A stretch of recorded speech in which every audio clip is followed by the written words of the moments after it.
So over the last few months, I've been trying out Ryan Holiday's reading method, and in this video I just want to talk about that reading method specifically, talk about what my thoughts about it were, what I did slightly differently, and what I will probably do moving forward in regards to taking and utilising what I've learned from this method.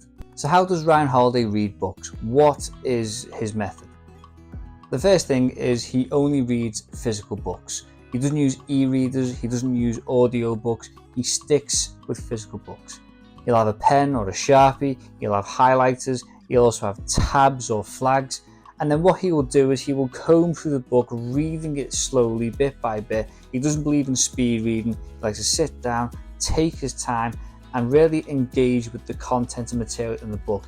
He describes it as having a conversation with the author, which is a brilliant way to describe reading a book. As he is reading the book and he goes through it slowly, he'll make notes in the margins, he will highlight, he will make a note of a quote or a phrase or something that stands out, maybe write his own thoughts on it. He'll put stickers in there to highlight something important, he'll put flags in there, and in his own words, he will beat the crap out of the book. He considers it very respectful when he sees someone who's bought his book, that the book is battered, it's well used and well read. After reading the book, he will just chuck it on the bookshelf, leave it there, forget about it for a month, and then he will come back to the book. He will sit down, he'll grab the book, obviously need the book, he'll grab a pen, he'll grab his note cards similar to this, and he will comb through the book and write out by hand everything that he's highlighted, anything that stood out. He will write up any of his marginal notes, and then at the top of each card, because each card has one quote from the book on it, he'll write what the theme of that quote was and why he wrote it down. The final phase is the using phase. This is where he takes all the note cards and he just stores them in what he calls a commonplace box.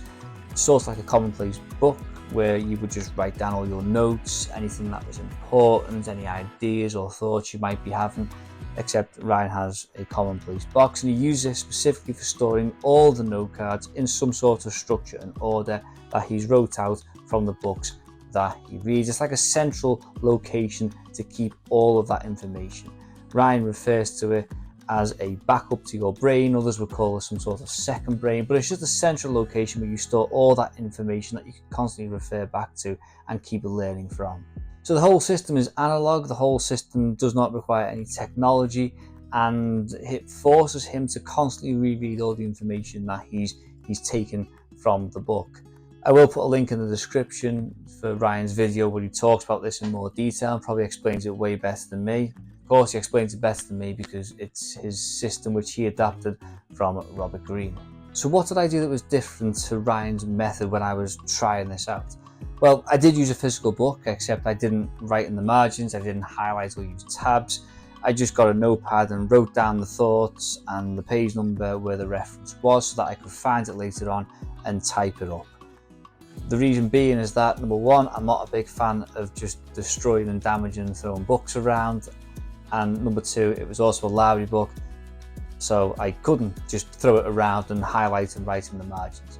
The other thing that I'd done that was different to Ryan's method was, instead of writing everything out by hand, I simply typed them all up and they're now saved on my Notion account. The reason being is that moving forward, I will probably type up my notes on a more regular basis and store them in a more digital way. I am quite a bit of a minimalist and essentialist, and therefore I just don't like loads of notepads and clutter and everywhere building up. I just simply don't have the space anyway. Not only that, I'm learning to type, so it was actually really helpful getting that practice in of typing as well, so killing two birds in one stone. And it's also a time saver. At the moment I am reading more on my e-reader, Kindle and Kobo, and it's easy for me to highlight and then just export those highlights. And in the future I might be able to be in a position where I have my notes highlighted, I export them, and then I can also comment and add some of my thoughts to it as well.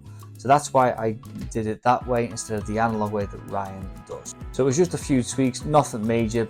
Other than that, I stuck to the same method that Ryan uses for just trying this out. So what are my thoughts on Ryan's method and what did I gain from it?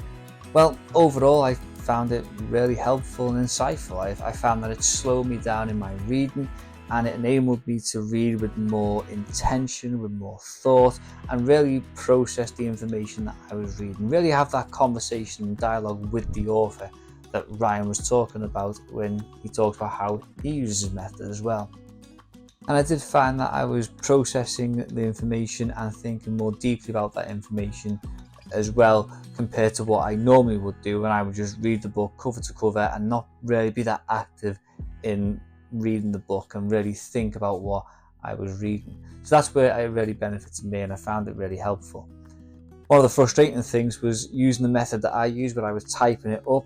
I found that having the book open, the notebook open, and then trying to type at the same time, one of the books would always close. So as you're trying to type, it became really uncomfortable because I was trying to keep one elbow on the book to stop that book closing, another one on that book, the notebook, to stop that closing, and then trying to type at the same time whilst looking at what is in the books that I know what to type. And it became a little bit frustrating, but you just got to deal with it. That's not Ryan's method, that was me adapting it to suit my needs. So just something to be mindful of. If you are going to go analog with the book and then you're going to type it up, maybe try and find a way of keeping the book open without breaking the spine. But I didn't want to do that to the book because I'd have to take it back to the lab.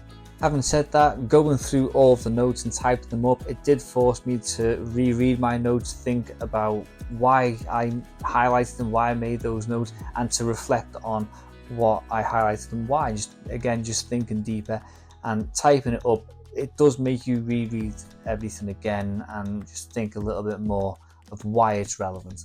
And again, I can see what Ryan is saying by having a conversation with the author when you're reading the book. And when you go for the conversation with someone, you don't just race through the book as quick as you can. You don't just race through the conversation at 2 times the speed just to get to the end of the conversation with a friend. When you meet up with someone, you sit down, you grab a coffee, and you dialogue, you talk, you think things through with each other. And it's interesting, that's actually a really good approach to reading books as well, because it does force you to be more intentional. If I was sat down with the author having a conversation, I wouldn't just race through the conversation. I'd be wanting to enjoy every moment of that conversation and learn as much as I can. And yet when it comes to a book, we're obsessed with racing through the book as quick as we can. That's not to say you shouldn't use any form of speed reading techniques. There is a place for that, but on the whole, we should be slowing down with our reading and really being active, engaging with the content. And as Ryan says, having that conversation with the author. I found that you will get more out of the book if you do that. I did really appreciate the analog method that Ryan uses for his reading, not just the physical book, but writing things out by hand, etc. And although yes, I did the typing up thing, which isn't analog, at the same time I did appreciate, having the physical book, writing things out by hand as well. And although I absolutely love my e-readers right now, I do prefer reading on an e-reader, reading ebooks over physical books, but I still do love physical books, as you can tell from the bookcases behind me. I do love going for a walk around Waterstones, just having a browse of the books. There's something quite relaxing about walking around a bookshop. I don't know what it is, but I do like physical books, but I do prefer my e-reader a bit more. However, like I said, I did appreciate and enjoy the more analog method of the system. So how will I apply the method going forward? Well, I'm not just going to take Ryan Holiday's method and just drop it in my life. He didn't do that when he learned his method from Robert Greene. He took what Robert Greene did and he adapted to suit him. And that's what I'm going to do. That's what everyone else should do. You can't just drag and drop or copy and paste one method and expect it to work in your life. Moving forward, as I mentioned before, I will probably use my e-reader more often for reading, and therefore it makes more sense for me to read the book on my Kindle or my Kobo, highlight it, maybe type a few notes in there, and then export those notes over to Notion, where I can then add my own thoughts to the notes and my highlights as well, and just type them up. One thing I will definitely look into is finding a way to organize things by themes. So I have a theme, and then all the quotes from all the different books, all the highlights will sit under that theme. I do think that's a really clever idea, to have everything organized and systematized in such a way. Really helpful, especially when it comes to referencing. If you look for something inspiring on happiness or motivation, you'll have it all in one place, organized systematically. Definitely some value in that. Having said that, there will be times where I will follow Ryan's method far more closely, such as when I do read physical books, but more often it comes to things like books for courses. For example, I'm studying to be an accountant, and therefore we do have textbooks, and it's just far easier to open the textbook, write in the margin, highlight things, put stickers in places and all that kind of thing, and just work within the book itself, also making notes on a notepad at the same time, to typing up my notes there, or writing up my notes there I should say. And then other times will be when it comes to reading my Bible. I just prefer to read my Bible on a physical book, and I don't write in the margins and highlight the thing and fold the pages. I do make notes in a side book and then type those notes up at some point as well. So again, sticking to a more analog system there when it comes to reading my Bible. And I also do some book reviews for the publishing house, and again, they send the books out physical copies. So when I come to read them, making notes and reviewing, again, it'll be sticking far closer to Ryan's method than what I will be for my general day-to-day reading anyway. So in summary, Ryan's reading method, it's really good. It's really good. I learned a lot from it. It was really helpful and insightful. It made me think about how I read and why I read the way I read, and to slow down a little bit and to think more deeply and have that conversation with the author. It's definitely a lot to learn. I'm glad I gave it a try. I'll definitely will obviously make a few tweaks so it suits me more. Again, Ryan Holiday didn't just copy and paste Robert Greene's method for reading and making notes, etc. He kind of learned from him, took his method and then adapted it to make it his own. I definitely recommend other people try it out, see how it goes for you, and then you can again adapt it to suit your needs and the way you work, the way your mind works, and the way you read as well. So it's definitely worth trying out and then cutting and pasting to suit your needs. So I hope you found that insightful. Let me know in the comments if you've tried Ryan Holiday's method, what you thought of it. If you haven't tried it and you might try it, let me know in the comments. And thank you for watching. Take care.